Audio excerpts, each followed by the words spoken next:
Coucou tout le monde. Allez, on se retrouve pour la partie 2 des niflettes. Alors, mes pâtes ont largement attendu 30 minutes, mais c'est 30 minutes minimum. Parce que là, sans ça, j'ai fait la crème pâtissière. La crème pâtissière est en train de refroidir. J'ai donc préparé toutes mes plaques. Parce qu'avec une pâte, parce que j'ai fait ma pâte en double, une pâte et 500 ml de lait pour une crème pâtissière, je fais 24 niflettes. Alors, comme il y a beaucoup de gourmands, là, je fais double, je fais 48. Donc, 48, j'en fais 12 par demi-pâte et j'en ai 12 sur mes plaques. Donc, j'ai prévu mes 4 plaques. Voilà, comme ça, je les fais toutes. Dès que j'en ai 2 qui sont faites, je commence à les mettre dans le four. Pendant ce temps-là, je fais les 2 qui suivent. J'ai tout mis sur mon échelle à pâtisserie. Voilà, ça, c'est une chose qui est très pratique pour gagner de la place sur la table. Vous voyez, ça se voit même pas. Alors, j'ai plusieurs plaques comme ça. Ça, c'est la nouvelle Aura de chez Demain. Toutes celles-là, les cils pâtes, c'en est aussi. Ça, c'est une plaque qu'ils avaient fait pour des cookies. Mais je m'en sers aussi comme ça. On peut s'en servir pour toutes sortes de choses. Par contre, j'en ai 4 comme ça pour les macarons. Mais là, j'évite de les faire cuire pour d'autres choses qui sont un peu gras pour pas que ça m'abîme mes plaques à macarons. Enfin, c'est peut-être une idée comme ça, mais voilà. Donc, là, je vais étaler ma pâte sur 5 mm. Alors, 5 mm, j'ai mis les rouleaux. Le rouleau de chez Guy de Marle avec les petites rondelles de 5 mm. Après, j'avais déjà expliqué aussi dans une autre vidéo, j'avais déjà fait découper des petites plaquettes de bois comme ça de 5 mm que j'étale entre mon rouleau pour que ma pâte soit toujours de la même épaisseur. Moi, j'aime bien comme c'est comme ça. Alors, je vais fariner la pâte feuilletée, même qu'elle soit rapide ou pas rapide, on ne la met pas en boule. Parce que le feuilletage, c'est le fait de l'avoir roulé en escargot. Donc, on ne fait pas de boule. Voilà, donc je vais l'étaler comme ça. Je mets quand même un petit peu de farine sur mon rouleau. Voilà, tout simplement, elle va s'étaler toute seule. Un petit coup à l'endroit, un petit coup à l'envers. Mais pas de... on ne fait pas de boule. Alors, quand il en reste, on colle les morceaux l'un à côté de l'autre. Et puis après, quand j'ai mon nombre de niflettes qu'il faut, parce qu'après ça va la déformer un petit peu, elle sera un peu moins belle, je fais des petites allumettes et je mets du sucre dessus. Et puis voilà, hein, les gamins adorent ça aussi. Donc là, j'étale bien ma pâte jusqu'à ce qu'elle puisse s'étaler sur 5 mm.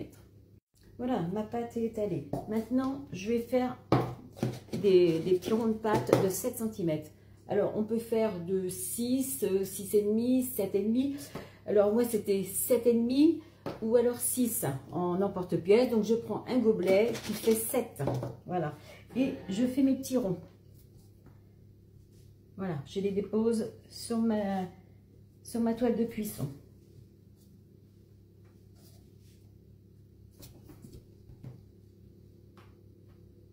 Voilà, je l'ai fait et on se retrouve. J'ai oublié, je vais la piquer aussi un tout petit peu, mais pas trop, ça sert à rien. Parce que bon, c'est de la pâte feuilletée, il faut que ça gonfle quand même un peu. Voilà, vous voyez, j'en ai fait 10. Maintenant, je vais coller un petit peu les bouts aux endroits les plus grands de ma pâte. Pour en refaire 2. Voilà, je vais repasser un petit coup de rouleau dessus. Voilà, avec ça, je pense que je vais pouvoir redécouper deux petits cercles. Alors, je vais mettre un petit peu de farine. Mettre un petit peu de farine sur mon rouleau. Donc là, je vais en préparer 2 et on mettra la crème pâtissière après. Comme ça, il y en a 2 qui pourront commencer à cuire. Voilà, je ne vais pas trop insister. Et je fais mes 2 derniers. Alors, je le mets du côté où ça sera plus joli. Voilà. Bon, voilà, ma deuxième plaque est étalée. J'ai commencé à mettre un petit peu la crème dessus. L'autre plaque est dans le frigo. Je ne l'ai pas encore faite non plus. Alors, la crème pâtissière. Ma crème pâtissière n'est pas entièrement refroidie. Comme ça, je n'ai pas besoin de la retravailler pour qu'elle se tienne. Enfin, moi je veux pas une crème pâtissière compacte. Je veux qu'elle se tienne mais qu'elle soit pas compacte. Voilà. Moi c'est. Alors, à l'aide de 2 cuillères à soupe, voilà, je mets un petit tas de crème pâtissière au centre, en laissant un petit tour. Bon, des fois ça va déborder un petit peu en cuisant. En cuisant, ça va passer un petit peu à côté. Mais celle qu'on achète, c'est pareil aussi. Hein. Des fois, ça déborde. C'est pour ça qu'il faut quand même faire un cercle. Voilà, 7 cm, c'est bien. Parce qu'au moins, il y a un peu de crème à manger. Il n'y a pas que de la pâte feuilletée. Puis, ça ne sert à rien d'en mettre plus parce qu'elle va couler. Donc là, j'ai mon four qui sonne parce que j'ai une tarte aux pommes qui est dans le four. Voilà, c'est dimanche, on va chez les enfants. Donc, à la demande des enfants, des petits-enfants, c'était une tarte aux pommes. Et comme c'est la saison des niflettes, bon, ben ça va. Alors voilà, comment on fait. Donc, on se revoit. Mes 2 plaques sont prêtes. Voilà, donc ça part au four pour entre 15 et 20 minutes à 180 degrés. Il faut que la crème soit juste dorée. Il ne faut pas qu'elle soit trop cuite. Mais il y a des fois, bon, hein, c'est pas toujours facile. Bon, là, ça n'a rien à voir, mais je viens de sortir ma tarte aux pommes du four. Voilà, on va les laisser refroidir. Bon, voilà. 3e et 4e plaques sont prêtes. Allez, encore 5 minutes de cuisson pour les 2 autres. Il me reste ça en crème pâtissière. Alors, j'en aurais fait 750 ml. J'aurais peut-être eu un petit manque. Bon, comment vous dire que... elle est trop bonne. Et encore en plus, la fleur d'oranger. Alors, surtout, prenez de la bonne fleur d'oranger. Là, pour 1 litre de lait, les fois où j'avais pas la bonne, je mettais presque le demi-flacon et on ne sentait rien. Hein. Mais ça, c'est trop bon. Voilà, la pâte feuilletée qui me reste. Donc, je vais filmer tout ça. La crème pâtissière, je vais la filmer au contact dans un plus petit cul de poule. Ça, je vais la filmer. Et demain, il y aura toujours une solution pour faire quelque chose avec ça. Et il me reste aussi de la pâte brisée de ma tarte aux pommes. Donc demain, c'est un nouveau dessert qui sera prêt. Alors voilà, on se retrouvera quand toutes mes niflettes seront cuites. Voilà, la première série est cuite. Donc vous voyez, il ne faut pas que ça soit trop doré. Alors, donc je les ai mis 20 minutes à 190. Voilà. Elles sont cuites, hein. Voilà, la pâte feuilletée est bien cuite. Donc maintenant, je vais les laisser refroidir. Je les saupoudre de sucre glace.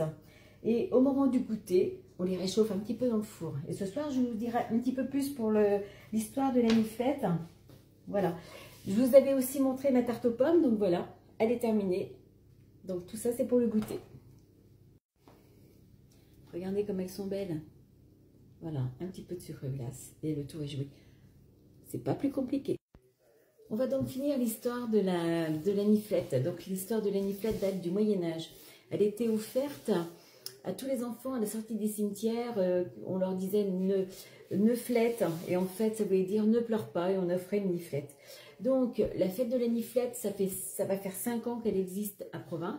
Elle se déroule le 11 novembre, donc au centre-ville. Il y a des ateliers niflettes où on apprend à faire des niflettes, voilà, la pâte feuilletée et la crème pâtissière.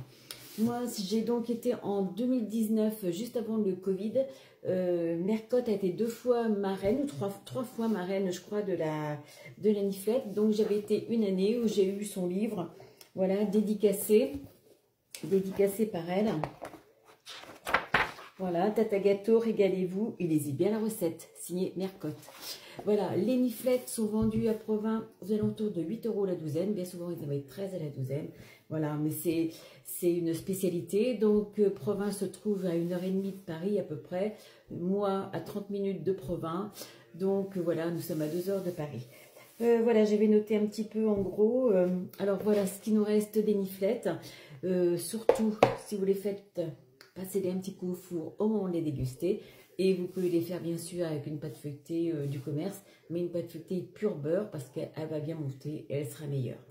Enfin voilà ma petite histoire, j'espère que ma recette vous a plu. Donc elle est bien en 2 parties, alors bonne soirée et puis à bientôt pour une prochaine recette. Comme j'ai dit dans la première partie, les niflettes commencent à se vendre 15 jours avant la Toussaint et 15 jours après. Bon, même si je fais des niflettes, ça ne m'empêchera pas d'aller en acheter, d'aller faire ma petite journée à Provins, chez Tata Annie et Tonton Ghislain, que j'embrasse, que je fais un gros bisou, et on ira acheter nos niflettes quand même, pour la tradition.